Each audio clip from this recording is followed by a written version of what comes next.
मासिक वेतन। और इन्होंने कहा है कि 30% किराए पर और 20% शिक्षा पर खर्च किया तो बचा कितना? 50%। और शेष राशि का 60% म्यूचुअल फंड में निवेश करता है। पहली बात ये देखो कि भाई इसमें से बचा कितना है? हमारे पास 16,000 रुपए थे, ठीक था। इसमें से 30% किराया, 20% शिक्षा, तो 50% खर्च, तो बचा कितना? 50% ही बचा। अब इस 50% का 60% क्या है? इस 50% का 60% क्या है? म्यूचुअल फंड हमें बताना है। तो 5 के 30 और 16, तो आप देखेंगे डबल जीरो रहेगा, 16 की 48, तो 48 हो जाएगा। 48 हो जाएगा तो ऑप्शन ए हो जाएगा। ऑप्शन ए क्या है? बिल्कुल सही उत्तर है। ऑप्शन ए क्या है? परम सत्य है। इसको देखेंगे। अब एक बच्चा कह रहा है कि मैथ्स की छुट्टी सर गए। अरे सर नहीं गए, सर के पास तो है सिस्टम, सर तो कर लेंगे सिस्टम कैसे करके। हम तो एएलपी में पढ़ा लेंगे, एसएससी सीजीएल प्री मेंस में कर लेंगे, ठीक है। मैं तो एमटीएस पढ़ा भी, मुझे लग रहा है पहली बार रहा हूँ, ठीक है। जीडी में पढ़ा लेंगे भाई, हम तो यूपी में पढ़ा लेंगे, ग्रुप डी में पढ़ा लेंगे, हम तो कर लेंगे। मुझे सिस्टम से ये परेशानी नहीं है। मैं तो इंग्लिश में पढ़ाने लग रहा हूँ अगर मेरा मन करेगा। मैं तो इंग्लिश, क्योंकि मैंने खुद क्वालीफाई किया हुआ है। मेरा कोई ऐसा थोड़ी ना है कि मुझे इंग्लिश नहीं आती।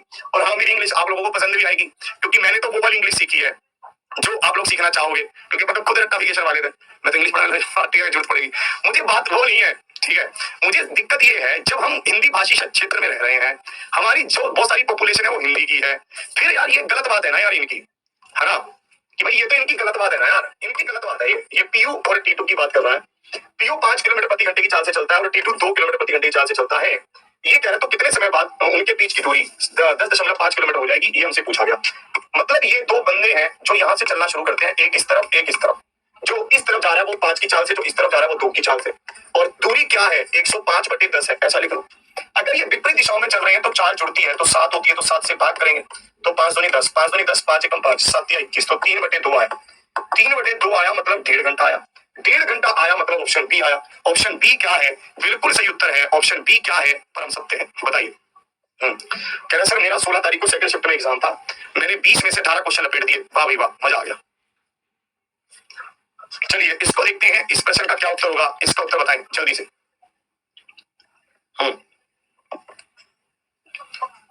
कह रहे सर ग्रुप डी का रनिंग भी कंप्लीट हो गया है। चलिए बहुत अच्छा हो गया।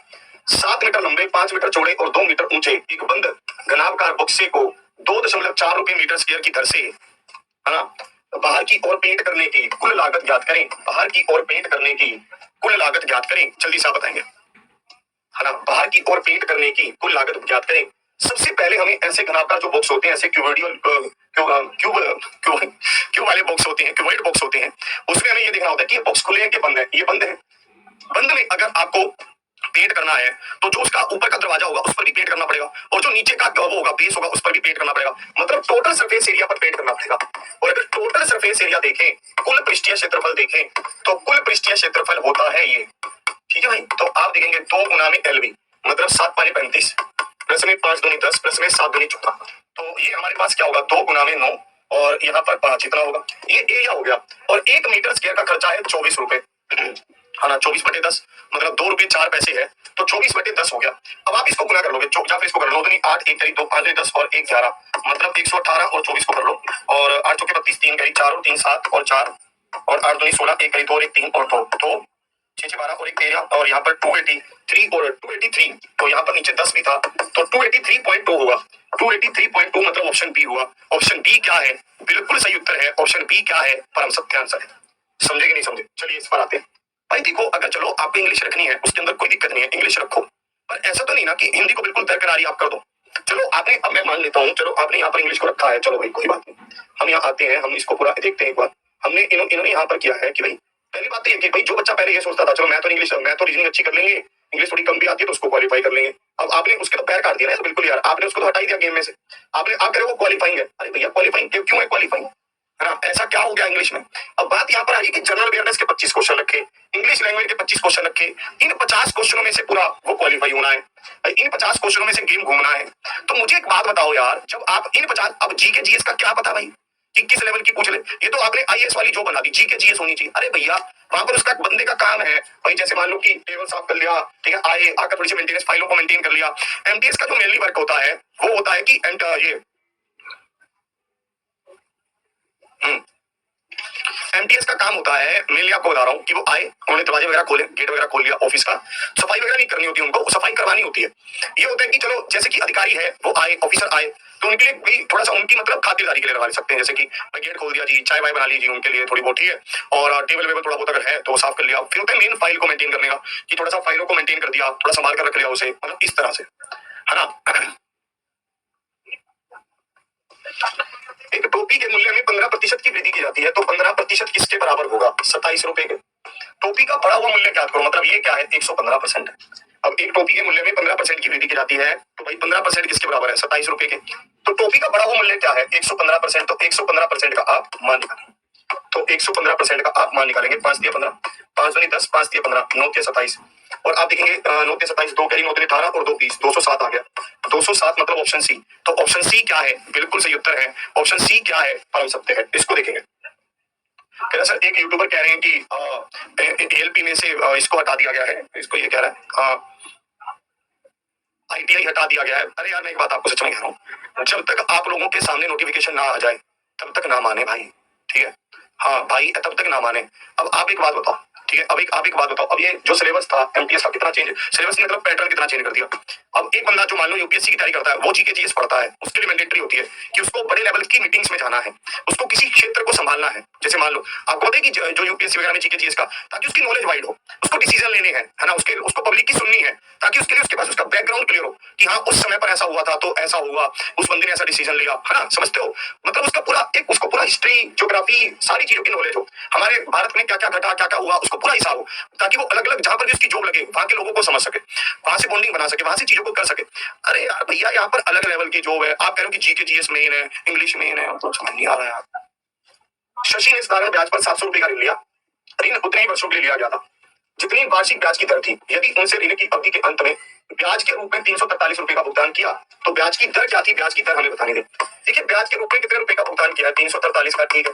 रेट और टाइम बराबर है, तो आप ऐसा लिख सकते हो भाई, टाइम की जगह पर रेट लिख सकते हो, रेट की जगह पर टाइम लिख सकते हो। आप इसको काटोगे तो 100 पर कटेगा, ये कटेगा। आप इसको काटोगे तो 49 पर कटेगा, और आर स्क्वायर बराबर होगा 49, तो आर बराबर होगा रूट 49 बराबर 7। 7 मतलब option A. A is the right answer. A क्या है? बिल्कुल सही उत्तर है। ए क्या है? परम सत्य आंसर है। सर हवलदार का पेपर अलग से होगा? नहीं, अलग से कुछ नहीं होगा, है ना।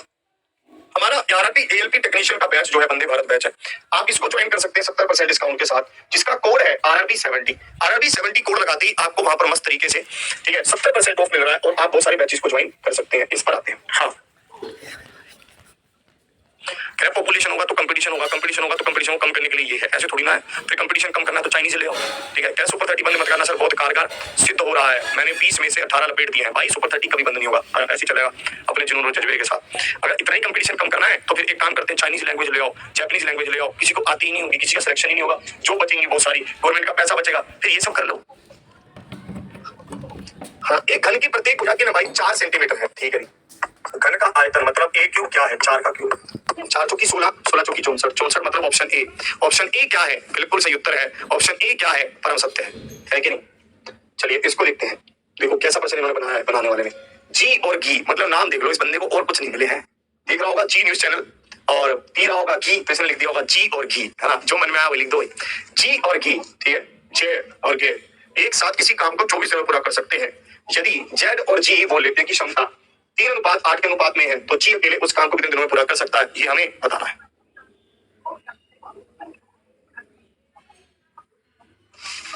बताओ।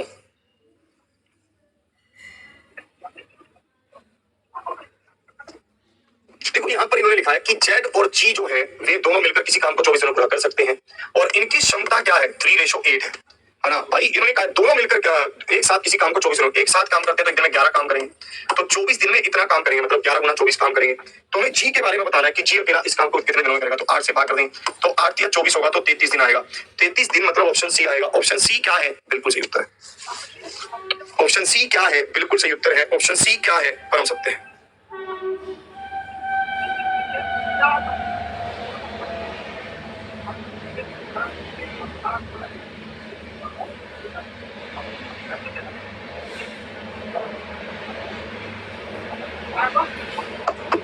इस पर आओ। 14 और 61 के बीच की उन सभी संख्याओं का औसत क्या होगा जो 5 द्वारा विभाज्य है, इसका बताओ।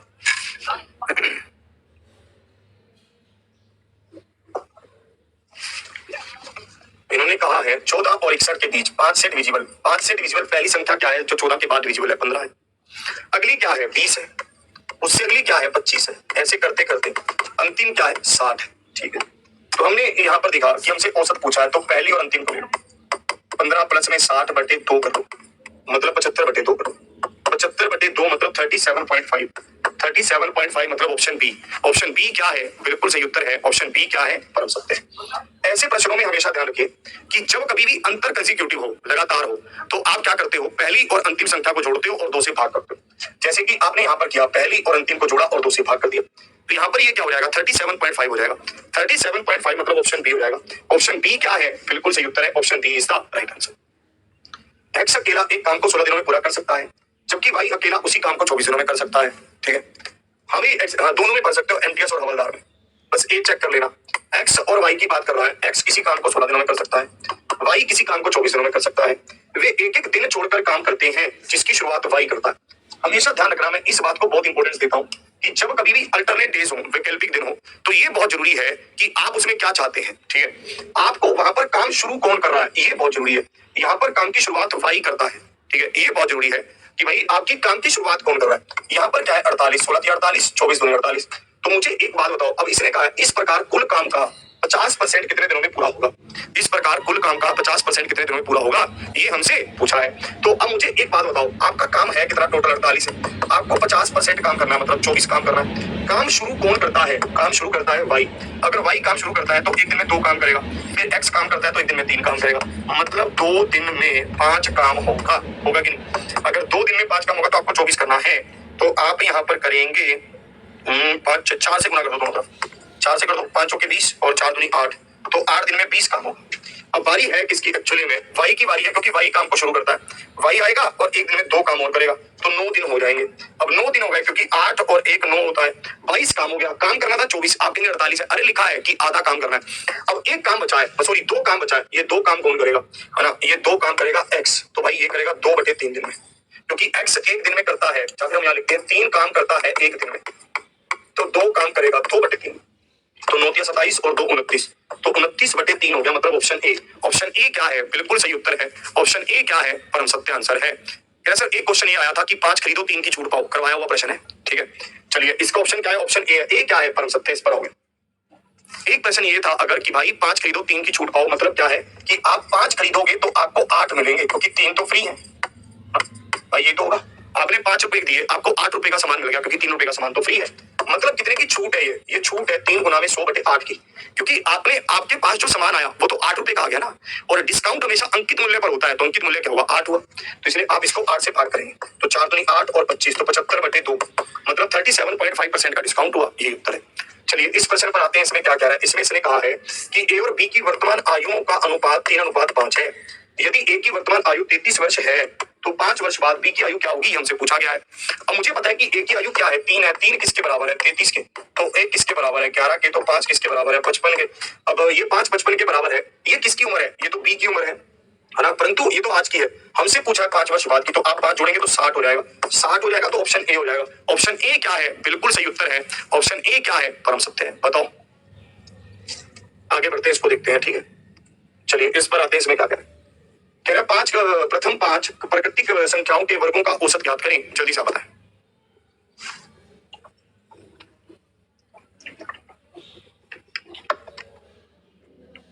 इसको देखेंगे, देखिए जो हमारे पास संख्याएं होती हैं उनके वर्गों का जोड़ क्या होता है? n into n plus 1 into 2n+1/6 होता है। ठीक है, जो हमारे पास प्राकृतिक संख्याएं होती हैं, नेचुरल नंबर्स होती हैं, उनका वर्ग क्या होता है? उनके वर्ग की संख्याओं का जोड़ क्या होता है? मतलब n into n plus 1 into 2n+1/6। तो आप इसको n से भाग करते हैं तो n से n कट जाता है, तो n+1 2n+1/6 आपके पास बचता है। अब यहाँ पर 5 संख्याएं कही हैं, तो 5 और 1 6, 5 दूनी 10 और 1 11, और भाग करेंगे 6 से, तो 6 से 6 कट गया तो 11। 11 मतलब ऑप्शन बी। ऑप्शन बी क्या है? बिल्कुल सही उत्तर है ऑप्शन बी। क्या है? परम सत्य आंसर है ऑप्शन बी। चलिए इसको देखते हैं। इसने कहा है कि आप इसको सोल्व कर दो। इसने ये कहा है कि एक इक्वेशन है, आप इसको सोल्व करो, तो आप इसको सोल्व करेंगे। कैसे करेंगे सोल्व? आप करेंगे 19 गुना में 650/13 प्लस 185/10 गुना में 40 गुना में क्या है? 40 है, और इस पूरे का रूट है ना इसका, और बाहर है वो। ठीक है, 13 कहाँ है? बाहर है। बाहर है यहाँ है, इसको यहाँ पढ़ा रहने दो। 13 यहाँ है, बाहर है, इसको पढ़ा रहने दो, इसका कोई रोल है नहीं। इसको देखेंगे, इसको देखेंगे। मोहित जी कह रहे हैं कि हेलो रूही।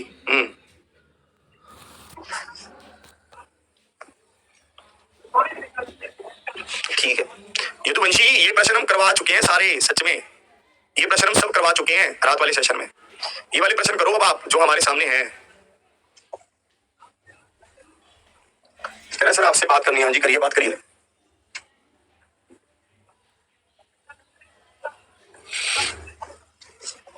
देखिए सबसे पहली बात, ये कितने पर कट रहा है? 13 5 65, तो ये आ गया। इसको भी काटो, इसको गुना करो, 19 5 950। फिर इसको करो आप 4 5 20, 2 कैरी, 8 चौके 32 और 2 34, 3 कैरी, और 4 और 3 7, तो ये 0 9, और यहाँ पर हमारे पास होगा 1690। कुछ गड़बड़ है? ठीक है भाई, फिर से इसको देखते हैं। यहाँ पर ये डिवाइड में था, ठीक है। ये 950 0 4 8 32 और 2 34, 3 कैरी, गेम तो यही था। हाँ 1690 कैसे आ रहा है?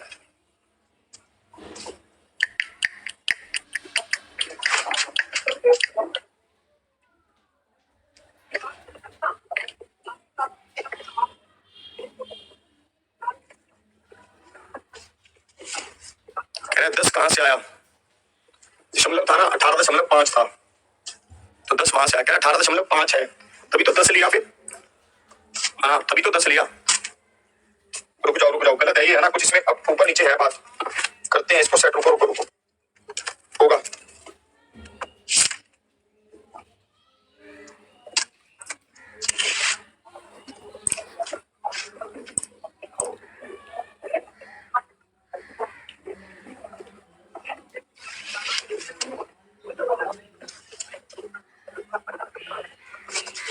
अच्छा 13 का मल्टीप्लाई करो तो बाहर है यार, उससे पहले तो इसको सोल्व होना पड़ेगा।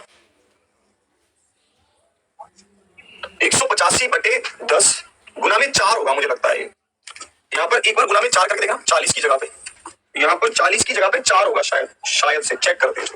4 लेकर देखो, हम इसको अगर 4 ले तो ये 5 पर कटे, और यहाँ पर 2 आएगा, इसको 5 से काटो तो 3 होगा, और ये 7 होगा। ठीक है, अब सही है, अब सही है। यहाँ पे 4 होगा, क्वेश्चन गलत था थोड़ा सा, क्वेश्चन को ठीक कर दिया मैंने। अब देखो ये क्या है 950 और ये क्या है 74, तो 4 7 और 5 12, और ठीक है 1024 का स्क्वायर रूट है, गुना में 13 है। अब चाहता हूँ यहाँ पर 13 का मल्टीपल देख ले, है ना। हम एक काम करते हैं कि 13 का मल्टीपल देख लेते हैं सीधा ही, या तो एक काम ही कर सकते थे, या फिर इसको सोल्व कर लेते हैं। 1024 का स्क्वायर रूट क्या होगा?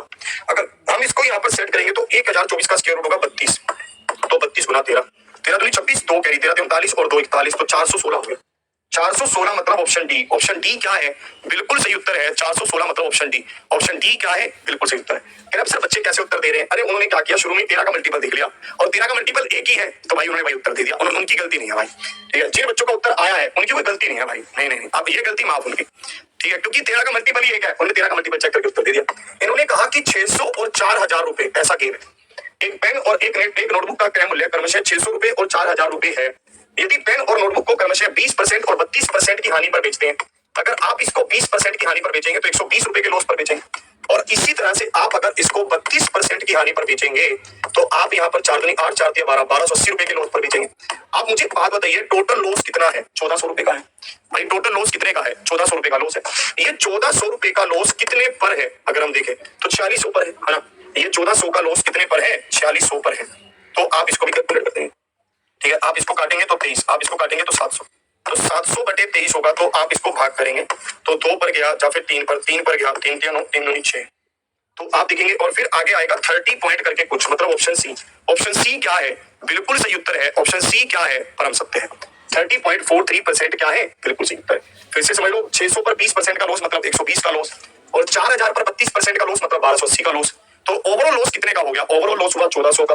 कितने पर? 4600 पर। तो आपने कैलकुलेट कर दिया प्रतिशत में। इसको देखें, ये प्रश्न मुझे बहुत अच्छा लगा, इसको आप ध्यान से समझें, ठीक है। इसको देखें,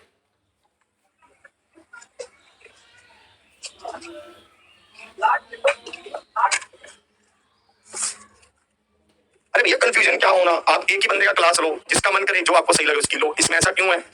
इतना कंफ्यूजन क्या होना? ठीक है, अब भाई हम अपनी क्लास की क्वालिटी बता सकते हैं कि भाई हमारी क्लास यूं है कि बहुत सारे बच्चे इसमें से पढ़ के और बहुत अच्छा परफॉर्म कर रहे हैं एग्जाम में, ठीक है। हम तो ये बता सकते हैं। अब डिसाइड तो आपको करना होगा कुछ भी ना, कि भाई तू इसको ही देख, तू मुझे ये देख, ना, ठीक है भाई। कंफ्यूजन कभी मत करिए, अच्छे से एक चीज को फॉलो करिए, जो आपको लग रही है कि बेनिफिशियल है उसको फॉलो करिए। इसको देखेंगे, ये प्रश्न मुझे बहुत अच्छा लगा कि यदि दो संख्याओं का एलसीएम और उन दो संख्याओं के योग का अनुपात, मतलब एलसीएम और योग का अनुपात क्या है? 12:7 है, ठीक है। यदि उनका एचसीएफ 4 है, एचसीएफ क्या है भाई? 4 है, ठीक है। एचसीएफ क्या है? 4 है। तो हमें कहा उन दोनों संख्याओं का गुणनफल ज्ञात करें कि उन दोनों संख्याओं का गुणनफल क्या होगा, ये हमसे पूछा गया। मुझे एक बात बताओ यार, सोच कर बताना थोड़ी सी, ठीक है। अभी हम उस पर पूरा अध्ययन भी करेंगे। मैं ये कह रहा हूं कि जब इन्होंने इन दोनों संख्याओं का अनुपात लिया होगा और एलसीएम भी लिया होगा, एलसीएम का भी अनुपात लिया होगा, तो अनुपात लेते टाइम कौन सी संख्या कट गई होगी? बताओ, एचसीएफ कटा होगा कि नहीं होगा दोनों में से? आप कह रहे हो कैसे कह रहे हो सर, मेरी बात को समझना। जैसे मान लो मेरे पास एक है 4 है और एक है 6, तो एलसीएम क्या होगा? 12। और इन दोनों संख्याओं का योग क्या है? 10।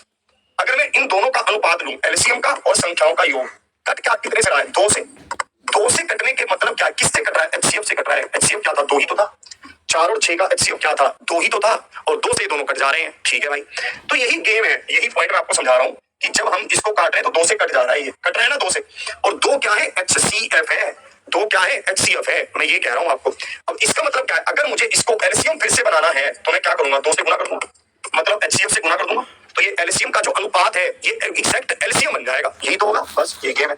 यही गेम आपको समझाना था। अब मुझे बताओ, अगर मुझे इस अनुपात में से एलसीएम निकालना हो तो एलसीएम क्या होगा? 12 गुना में 4, 48 होगा। और अगर ये 48 है तो और एचसीएफ 4 है तो दोनों संख्याओं का गुना क्या होगा? ए और बी का। 8 चौके 32, 3 करी, 4 चौके 16 और 3 19, 192। 192 मतलब ऑप्शन सी। ऑप्शन सी क्या है? बिल्कुल सही उत्तर है ना। 192 मतलब ऑप्शन सी। ऑप्शन सी क्या है? बिल्कुल सही उत्तर। क्योंकि एचसीएफ और एलसीएम का गुना ही तो दोनों संख्याओं के गुना के बराबर होता है। तो बात बन गई। बताओ क्लियर है कि नहीं है? बताओ, है क्लियर? फिर से बताऊं, फिर से समझो। अब यहाँ पर मुझे एलसीएम और दोनों संख्याओं के योग का रेशो दे रखा है, तो एलसीएम क्या होगा? जो भी रेशो है उसको अगर मैं एचसीएफ से गुना कर दूं तो मेरे पास क्या आ जाएगा? एलसीएम आ जाएगा। और अगर मुझे एलसीएम पता चल गया, ठीक है, तो मैंने यहाँ पर देखा कि एलसीएम और एचसीएफ का गुना क्या है? 192।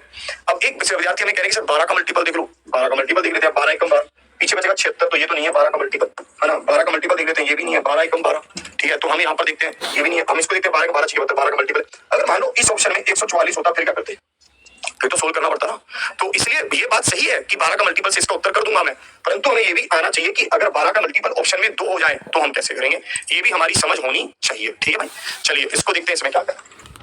18% की वार्षिक साधारण ब्याज की दर पर 18% की वार्षिक साधारण ब्याज की दर पर 8 वर्षों के लिए निवेश की गई एक निश्चित राशि पर प्राप्त मिश्र धन 1220 रुपये है। निवेश की गई मूल धनराशि कितनी थी? निवेश की गई मूल धनराशि ज्ञात करें, इसको बताएं।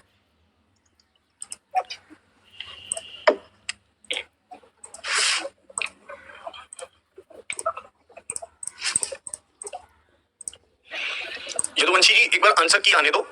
जैसी आंसर की आएगी फिर हम इन सब प्रश्नों पर फिर से बैठेंगे जो आपके एसएससी जीडी वाले एग्जाम में आए हैं, क्योंकि ये तभी आपको गेम का मजा आएगा। हाँ, हमें पता है 18% की वार्षिक साधारण ब्याज की दर पर 8 वर्षों के लिए निवेश की निश्चित राशि पर मिश्र धन 1220 रुपये होता है। मुझे एक बात बताइए, तो सिंपल इंटरेस्ट क्या है? सबसे पहले simple interest rate into time, 8 और 2 64 और 8 और 6 14, और यहाँ पर मूलधन क्या है? 100% है तो 244%। 244% क्या है? मिश्र धन है, ठीक है। और मिश्र धन दिन कितना रखा है? 1220, तो आप भाग करेंगे 244। और मूलधन क्या है आपके पास? 100, तो आप 100 से करना है। तो आप इसको देखेंगे ये कितना होगा? 500। 500 मतलब ऑप्शन सी। ऑप्शन सी क्या है? बिल्कुल सही उत्तर है। 500 मतलब ऑप्शन सी। तो ऑप्शन सी क्या है? परम सत्य है। इस पर आता हूं।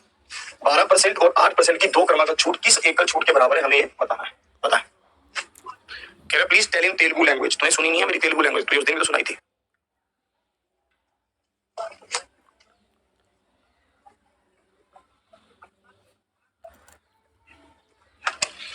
सिंगल डिस्काउंट क्या होगा? सक्सेसिव का दूसरा फॉर्म लगेगा माइनस वाला। 12 प्लस में 8 माइनस 12 गुना में 8 बटे 100।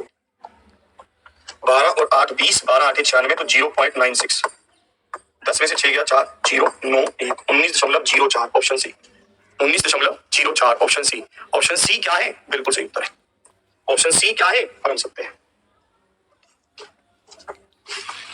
चलिए आज के सेशन को यहीं तक रखेंगे। आज थोड़ा लेट हो गया, विलंब हुआ, इसलिए क्षमा चाहता हूँ, ठीक है। क्योंकि हमारी अगली ऐप की क्लास भी है, वहां पर हमें समय से बिल्कुल एक्सेप्ट बिल्कुल, ठीक है, शुरू करना है। और इसको देखेंगे हम। तो आपको एक बात बता दूं, आपके लिए विलंबन 5.0 की क्लासेस बहुत शानदार और बेहतरीन तरीके से चल रही है। इसको आप ले सकते हैं। और सत्यम सरोज जी का देना क्या कमेंट है? सर मैं आपकी क्लास सितंबर से ले रहा हूँ, जिससे मेरी मैथ में बहुत सुधार हुआ है। पहले मुझे मैथ से डर लगता था, पर आपसे मैं सीखता हूँ। मुझे आपकी क्लास अच्छी लगती है, मैं आपसे ही पढ़ूंगा। बहुत बहुत धन्यवाद। ठीक है, यहाँ पर है आपके पास विलंबन 5.0, आप ले सकते हैं। आप इसको ज्वाइन कर सकते हैं। 55